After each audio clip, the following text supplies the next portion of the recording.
Hello everyone, I hope you all are doing well. Today's topic is chemistry. I know some people feel hard to understand English language like chemistry in English. So I am trying, as I am Marathi, I am trying to explain the things in Marathi all over to understand all the students. So please cooperate with that. तर आजचा topic आहे आपला what is the chemistry. ते chemistry काय आहे? एक property and behaviour of matter. It is the property and behaviour of matter when we apply external conditions. म्हणजे आपण कुठल्याही मॅटरवर जेव्हा एक्सटर्नल कंडिशन्स अप्लाय करू तर प्रत्येक ॲटम जे असतील ते वेगवेगळ्या प्रकारे त्या आपण अप्लाय केलेल्या कंडिशनवर रिॲक्ट करणार आणि त्यांनी जे रिॲक्ट केलं ते स्टडी करणं. It is the chemistry. It is the kind of chemistry. तर आपण आता मी इथे तुम्हाला 2 एक्झाम्पल दिले आहे. लाईक आपण काय करतो, आपण पाणी घेतो, फ्रीजमध्ये ठेवतो, तर त्याचा आपल्याला आईस भेटतो. It is also a chemistry. हे काय झालं, आपण पाणी घेतलं म्हणजे पाणी रूम टेम्परेचरवर होतं आणि त्या पाण्याला आपण फ्रीजमध्ये ठेवलं म्हणजे आपण त्याच्यावर काय केलं, एक्सटर्नल काहीतरी प्रेशर दिला. आपण एक्सटर्नली काहीतरी त्याच्यावरती कंडिशन्स अप्लाय केल्या.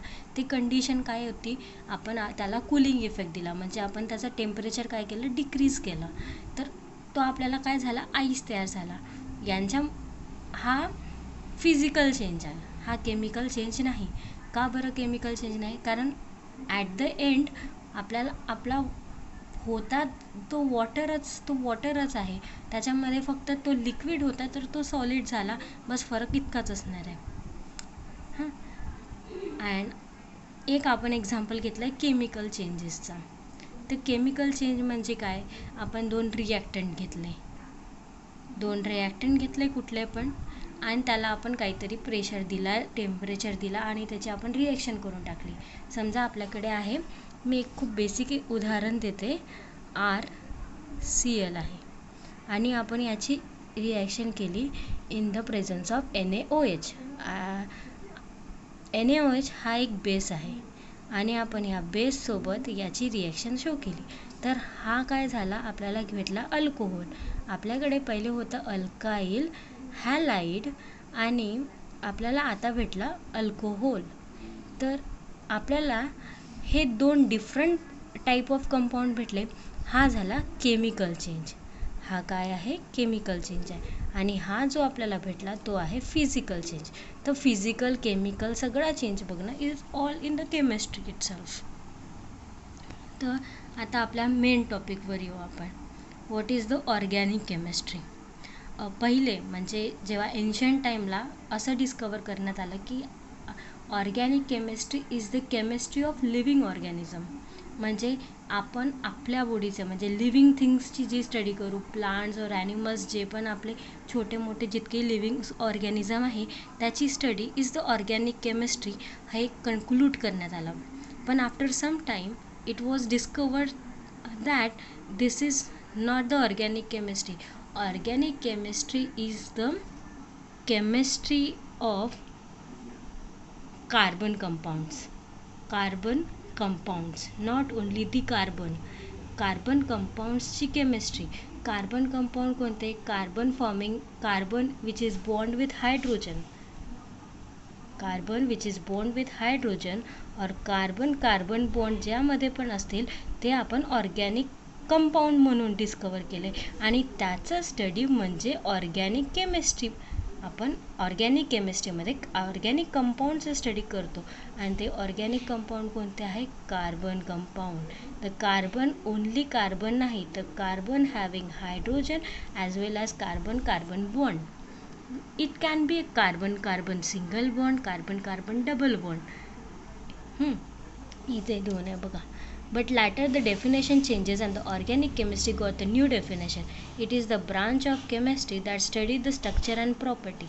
Structure आपण त्याच्यामध्ये कार्बन हायड्रोजन बॉन्ड्सच्या प्रॉपर्टी, त्याचे स्ट्रक्चर रिॲक्शन्स ते सगळं बघू. ऑर्गॅनिक कंपाऊंड्स आहे. ऑर्गॅनिक कंपाऊंड म्हणजे कोणते कंपाऊंड? हे कंपाऊंड ज्याच्यामध्ये कार्बन हायड्रोजन बॉन्ड असतो, कार्बन कार्बन बॉन्ड असतो. आणि they are link together with covalent bond. It is important. Ionic organic compounds कधीच आयोनिक बॉन्ड शो करत नाही, ते कोव्हॅलंट बॉन्डच शो करतात. तर बघा इथे देऊ नये, compounds containing carbon hydrogen bond, or I can write here over carbon carbon bond. Okay. So आता आपल्याकडे काही एक्सेप्शन्स आले. आता इथे carbonates, that is CO3 - cyanides, carbon dioxides are not organic compound, but it was said that the carbon compounds are organic compound. But मी पहिलेच तुम्हाला सांगितलं की फक्त कार्बन राहून चालणार नाही, तर कार्बनसोबत हायड्रोजन आणि हायड्रोजन किंवा कार्बन कार्बन बॉन्ड पाहिजे. जेव्हा ते कार्बन कार्बन बॉन्ड किंवा कार्बन हायड्रोजन बॉन्ड राहणार तेव्हाच आपण ते ऑर्गॅनिक कंपाऊंड म्हणून कन्सिडर करू. तर मग हे कंपाऊंड्स आहेत इनऑर्गॅनिक कंपाऊंड, जे ऑर्गॅनिकमध्ये येत नाही. म्हणजे कार्बन हायड्रोजन बॉन्ड आणि कार्बन कार्बन बॉन्ड जिथे असेल ते ऑर्गॅनिक कंपाऊंड, आणि ज्याच्यामध्ये हे असणार नाही ते सगळे इनऑर्गॅनिक कंपाऊंड. इथे मी एक्सप्लेनेशन दिलं आहे. Because in the organic compound we want carbon carbon or carbon hydrogen bond. Presence of carbon only doesn't makes any compound organic. Now we are going to study about covalent bond. What is the covalent bond? This is the bond between two atoms having same electronegativity. आता for the first lecture it is not easy to understand to tell all the things. म्हणजे मी सगळ्या गोष्टी electronegativity काय असते काय नाही मी सगळं एका वेळी सांगू शकत नाही. बट आपल्याकडे जेव्हा दोन ॲटम्स आहे, लाईक आता कार्बन कार्बन घेतो आहे, तर याच्या इलेक्ट्रोनिगेटिव्हिटी सेम असणार आहे. इतकं हे सेम मॉलिक्युल आहे तर याची इलेक्ट्रोनिगेटिव्हिटी सेम असणार आहे.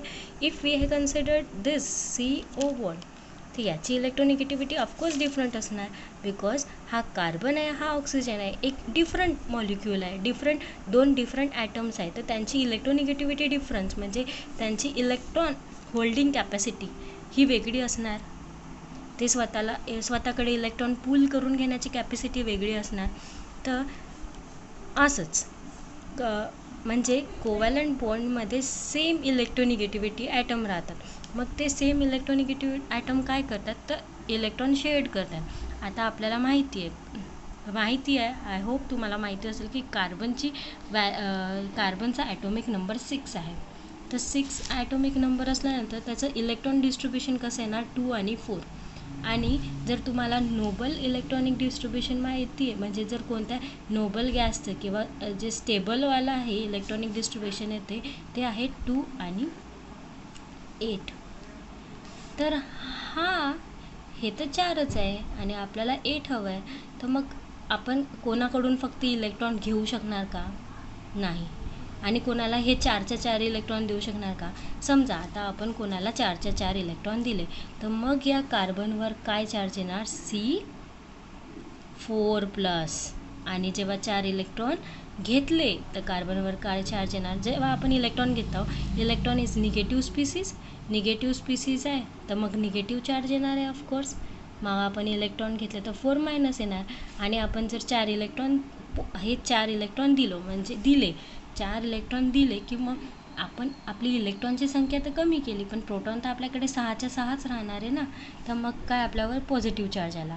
आणि इकडे आपण इलेक्ट्रॉन घेतले पण प्रोटॉन तर आपले सारखेच राहिले, इलेक्ट्रॉन जास्त झाले, मग इथे निगेटिव्ह चार्ज आला. हे स्टेबल आहे का, हा दोनही स्टेबल नाही. त्यामुळे हे कार्बन कंपाऊंडची केमिस्ट्री. कार्बन यामुळेच फक्त सगळ्यांपेक्षा डिफरंट आहे की तो नाही 4 इलेक्ट्रॉन देऊ शकतो, नाही 4 इलेक्ट्रॉन घेऊ शकतो. मग त्यांनी काय केलं, आपला नवीन हे सुरू केला आणि आपले इलेक्ट्रॉन शेअर करण्याची सुरुवात केली, ज्यांनी तो स्वतःचे पण इलेक्ट्रॉन वाढवतो, स्वतःला पण कुठेतरी स्टेबलाइज करतो आणि दुसऱ्याला पण स्टेबलाइज करतो.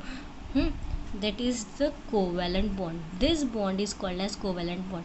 आता आपण कार्बनची डिस्ट्रीब्युशन बघितली. कार्बन हॅविंग 6 ॲटोमिक नंबर म्हटलं 6 आणि मी म्हणते याची डिस्ट्रीब्युशन अशी आहे 2 आणि 4. ते ॲक्च्युली अशी आहे की नोबलमध्ये 2 8 8 अशी डिस्ट्रीब्युशन चालते 8 18. तर हे नोबल गॅसचे कॉन्फिगरेशन आहे. नोबल गॅस मी पुढे जाऊन सांगेल नक्की तुम्हाला.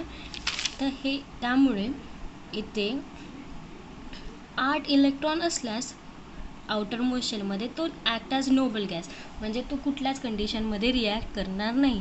तो नोबल होऊन जाणार, तो अनरिॲक्टिव्ह होऊन जाईल. बट हा अनरिॲक्टिव्ह नाही, म्हणून हा आपल्याकडून काहीतरी इलेक्ट्रॉन घेणार इलेक्ट्रॉन देणार असा प्रयत्न करत असतो. त्यामुळे आता हा इलेक्ट्रॉन घेऊ पण नाही शकत आणि इलेक्ट्रॉन देऊ पण नाही शकत. त्यामुळे हा बनवतो शेअर्ड पेअर ऑफ इलेक्ट्रॉन. हा इलेक्ट्रॉन शेअर्ड करतो and this is the electron sharing. हे बघा, पहिला हा ऑर्बिटलमध्ये आपण म्हणण्याप्रमाणे 2 इलेक्ट्रॉन दिले आणि इकडे 4.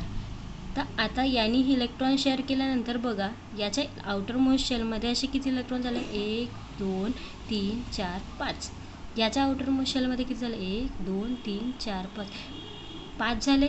अशाच प्रकारे तो सगळ्यांसोबत आपले इलेक्ट्रॉन शेअर करत असतो आणि त्याला 8 इलेक्ट्रॉनही भेटतात आणि त्याला कोणाकडून घ्यावंही नाही लागत आणि कोणाला द्यावंही लागत नाही. तर आता हे आपण मध्ये लिहिलं आहे N and P. N and P काय आहे? एन म्हणजे आहे न्यूट्रॉन आणि पी आहे प्रोटॉन. न्यूट्रॉन आणि प्रोटॉन हे दोन्ही न्यूक्लियसच्या मध्ये राहते आणि हा आपण काढलेला आहे न्यूक्लियस. हा न्यूक्लियस आहे ॲक्च्युली. हा जो न्यूक्लियस आहे याच्यामध्ये असतात न्यूट्रॉन आणि प्रोटॉन. तर न्यूट्रॉन काय असतात? न्यूट्रल असतात. वाईल प्रोटॉन काय असतात? पॉझिटिव्हली चार्ज स्पीसीज असतात. आपण हे बाहेर जे शेलमध्ये आपण इलेक्ट्रॉन दाखवले हे ईमध्ये हे आहे इलेक्ट्रॉन आणि हे इलेक्ट्रॉन कसे असतात? Negatively charge. These electrons are negatively charged species. ठीक आहे. तर हे सेम राहते. प्रोटॉनचा अमाऊंट आणि इलेक्ट्रॉनचा अमाऊंट एका ॲटममध्ये सेम असतो. ठीक आहे. This kind of covalent bond is seen in the case of organic compounds. Organic compoundsच covalent bond शो करतात. Mostly organic compound ionic bond show करत नाही. कार्बन कधीच आयोनिक बॉन्ड शो करत नाही. ते तर मोस्ट इम्पॉर्टंट आहे. आता आयोनिक बॉन्ड काय आपण बघू. कोव्हॅलंट बॉन्ड बघितले. Ionic bond. Ionic bond it is the attraction between 2 atoms और 2 आयन्स. म्हणजे आयन्स आहे. आयन्स मीन्स काय? आयन्सवरूनच कळते की एक पॉझिटिव्हली चार्ज राहील आणि एक निगेटिव्हली चार्ज स्पीसीज राहील आणि ते एकमेकाला करताय attract. It is called as ionic bond. आणि आपण काय म्हटलं? Ionic bond organic chemistry organic compound mostly carbon containing compound show करत नाही. तर आता आपण एक आयोनिक बॉन्डचं एक्झाम्पल घेऊ. आता आपल्याला माहिती आहे हा Na म्हणजे काय आहे? सोडियम आहे.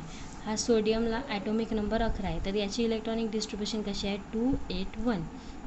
तर याच्याकडे हा नोबल गॅस पुन्हा तयार होऊ शकतो जर हा इलेक्ट्रॉन त्याने देऊन दिला कोणाला तरी. हा नोबल गॅसची इलेक्ट्रॉनिक कॉन्फिगरेशन झाली तयार. मग हा काय करणार? आपला एक इलेक्ट्रॉन देऊन देणार. कोणाला देणार? आता क्लोरीन आहे तर क्लोरीनलाच देणार. क्लोरीन 17. तर याची इलेक्ट्रॉनिक कॉन्फिगरेशन कशी आहे? 287. तर 7 आहे. यालाही आपली नोबल गॅसची इलेक्ट्रॉनिक कॉन्फिगरेशन अटेंड करायला 288 लागते. मग हा काय करणार? तो इलेक्ट्रॉन स्वतःकडे घेऊन घेणार. मग आता याने पुन्हा इलेक्ट्रॉन घेतला म्हटल्यानंतर याच्यावर आता इलेक्ट्रॉन हा निगेटिव्हली चार्ज स्पीसीज आहे. जसं मी इथे सांगितलं इलेक्ट्रॉन निगेटिव्हली चार्ज स्पीसीज आहे. तर हा इलेक्ट्रॉन घेतल्यानंतर याच्यावर काय चार्ज येणार? निगेटिव्ह चार्ज येणार. आणि हा याने काय केलं, हा इलेक्ट्रॉन डोनेट करून दिला. तर आता याच्याकडे प्रोटॉन तर संख्या तितकीच आहे 11, पण इलेक्ट्रॉनची संख्या तर कमी झाली ना. मग हा काय केला, पॉझिटिव्ह चार्ज आला याच्यावर. हा positive negative opposite attracts. I think everyone understands opposite attracts. ते opposite charge attraction Na+Cl- opposite attract. North south attract.